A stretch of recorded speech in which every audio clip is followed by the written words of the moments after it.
ગઈકાલે તારીખ 8/6/2026ના રોજ પદ્ધર પોલીસ સ્ટેશનના અધિકારી અને કર્મચારીઓ દ્વારા 3 ઇસમને ઝડપી પકડવામાં આવ્યા છે. એમાંથી એક છે અરવિંદ નાથ, જેનું ઉર્ફે છે ભકો, બીજા છે પરબત રાઠોડ અને ત્રીજા છે બળવંત વાદી. આમાંથી 2 જણ રાજકોટના રહેવાસી છે, એક બનાસકાંઠાના રહેવાસી છે. આમાં જે અરવિંદ નાથ ઉર્ફે ભકો છે એ આખા પ્લાનનો માસ્ટર માઇન્ડ છે. એમની જે એમઓ છે એ એવી છે કે જે પરબત રાઠોડ એ સ્ત્રીનું વેશ ધારણ કરીને લોકોના ઘરમાં જાય, એમને વિશ્વાસમાં લે, એ લોકોના એવું કે પાણી પીવડાવો, એવું કરીને એમના ઘરમાં એન્ટર થાય અને પછી ધીરે ધીરે એમને ઘરમાં કોઈ પણ ઘરમાં સામાન્ય રીતે જે દુઃખો હોય એનું એવું વર્ણન કરે. એમને એવું કે આમાંથી કોઈ પણ દુઃખ જો તમારે ત્યાં હોય તો અમે એની વિધિને કરીને અને દૂર કરી શકીએ છીએ.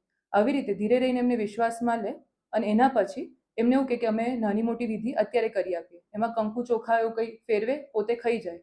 પછી એમને એવું કે ફરી પાણી આપો.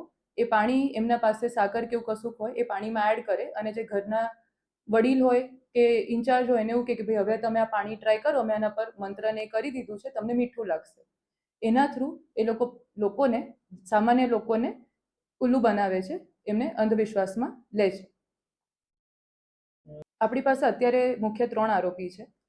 કારણ કે આ એવા કેસીસ છે કે જે લોકો નોર્મલી પોલીસ પાસે આવીને કહેતા નથી હોતા, એટલે એ દિશામાં અત્યારે આપણે તપાસ ચાલુ છે. આમાંથી જે અરવિંદનાથ ભકો છે એના અત્યારે આપણને 11 જૂના કેસીસનું મળ્યું છે, એટલે એનું ગુનાહિત ઇતિહાસ ઓલરેડી છે. એમની કડક પૂછતાછ ને બધું ચાલુ છે. એનાથી જ આપણને ખબર પડશે કે આમાં હજુ કેટલા ભોગ બનનાર છે.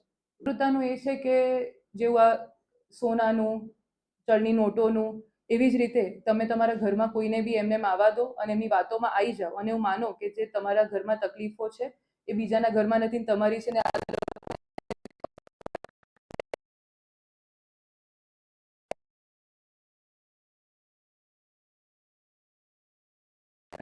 એટલે સાવચેતી રાખવી જરૂરી છે.